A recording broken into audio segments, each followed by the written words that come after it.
Hey everyone, Blake here with Tabletop Bastion. We're gonna be painting with some Army Painter, a handful of some Vallejo paints.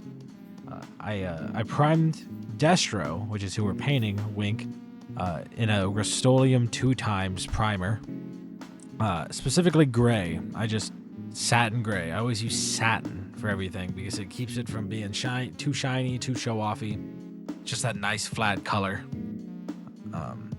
Here I'm using my Hobby Lobby brushes, which is just, I buy the classroom painters kits of brushes and just use those because I go through these things crazy style.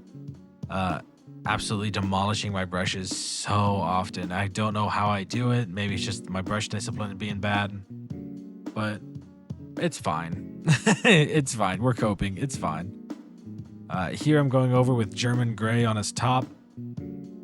Just kind of trying to determine what I want to be black, what I want to be gray. I decided that his main pants and his jacket were going to be the German gray parts of his outfit. Destro is definitely one of my favorite Cobra characters, just in general. Dude is the arms dealer, like profiteer of the organization, kind of produces a lot of the machines and the robots. Whenever you see like Viper robots instead of the Viper troopers, then they're usually just made by him or financed by him to some degree. Here I'm going to be applying some uniform gray over my satin gray. You're going to notice that when I do this, the color's not going to change. Uniform gray is not that much, different of a color than the satin gray I already applied it to. At a certain rate, I couldn't tell what I had applied this gray to and what I didn't apply it to, which is, not great. Instead, I'm going to instead use it as more of a tertiary color, keeping it as more of an in-between the other stuff kind of shade. Highlights, details. So I kind of decided to focus on this like weave that's on the side of his pants, his jacket, and his shoulder pads, leaving that as like a nice gray. I'm going to come through with I believe this is where I go through with the silver or the plate.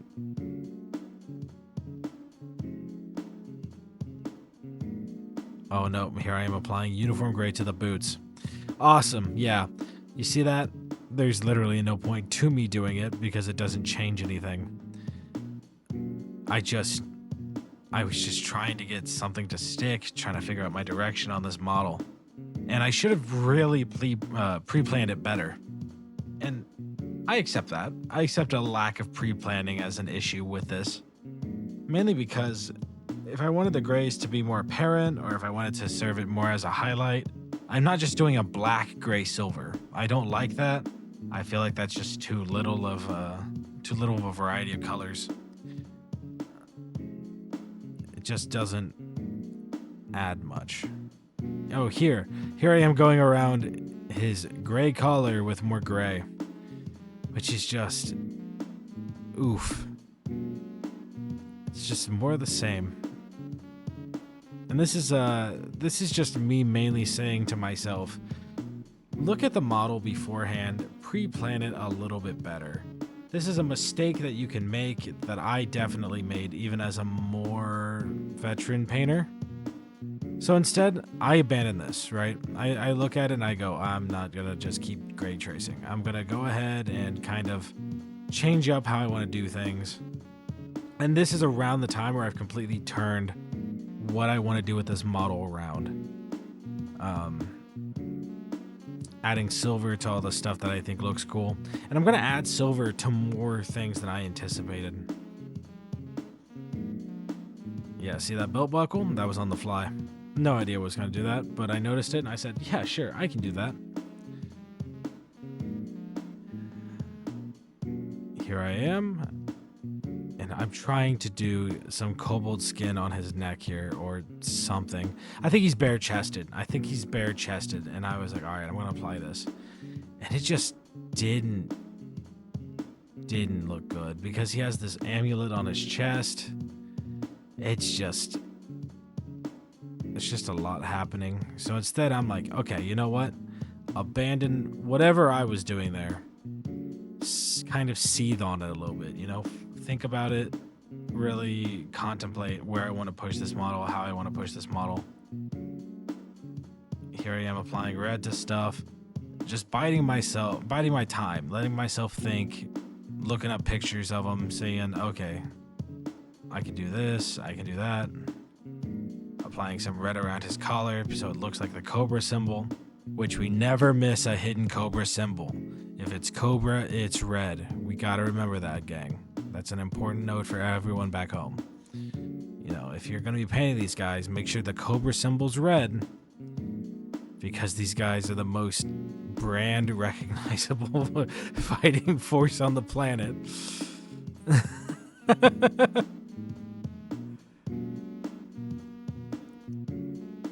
Here I am going back through. And this is just me fixing. This is me fixing the mistake I made. Here I am detailing that pistol as a silver. So something that we should notice on this model, gang, is if you look on his right arm, you see that he holds his blaster gauntlet with his right hand. And on his right side is the holster that holds his pistol. Drawing this weapon would be problematic at best with his left hand, which also seems to be carrying a briefcase. How I would have corrected this is give his right hand the briefcase.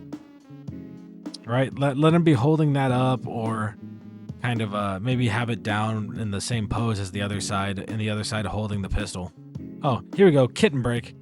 This is Thorn, everyone. This is Thorn. He decides that he needs to supervise my tasks and interrupt my tasks.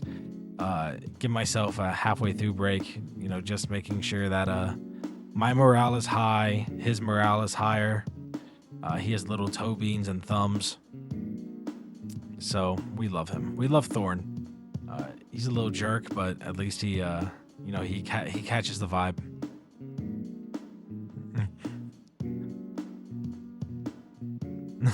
That's me just continuously fighting off my cat.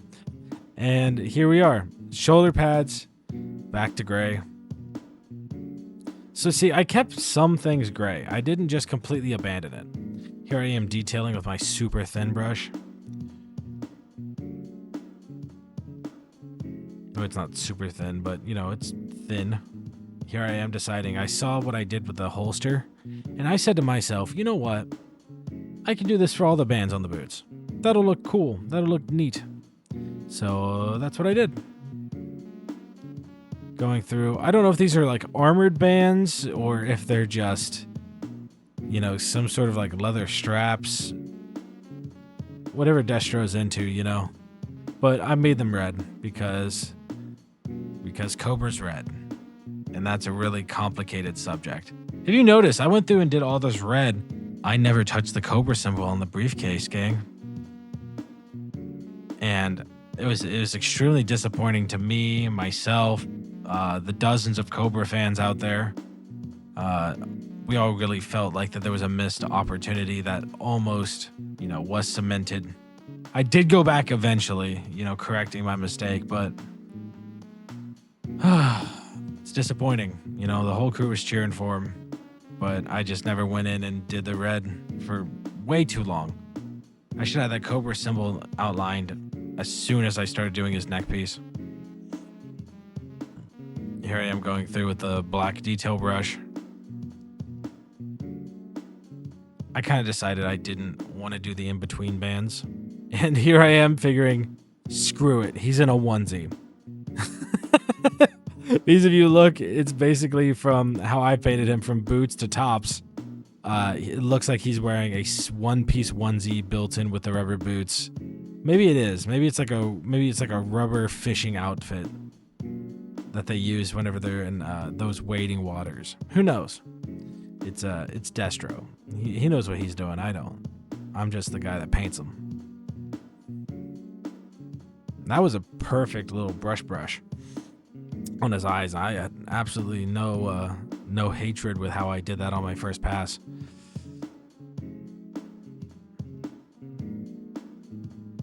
And And then we got here. Oh. There's the brush stage. See, I did the wash without the Cobra symbol. How disgusting. How absolutely, what a failure. This is just, no matter how well I did on the rest of this model, the only thing I can see is that Cobra symbol missing. And I think it's around this time that I do notice the symbol is not actually red. There it is. There it is. There you go, past Blake. Future 2020 hindsight Blake has nothing but dismay for you and hatred for failing to Cobra up until just now. Yes.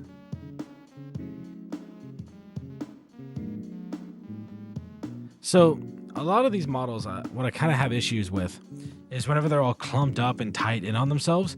Destro is awesome to paint because he's so easy to paint. You're not going to have much issues at all painting Destro because he's so wide, he's so stanced up.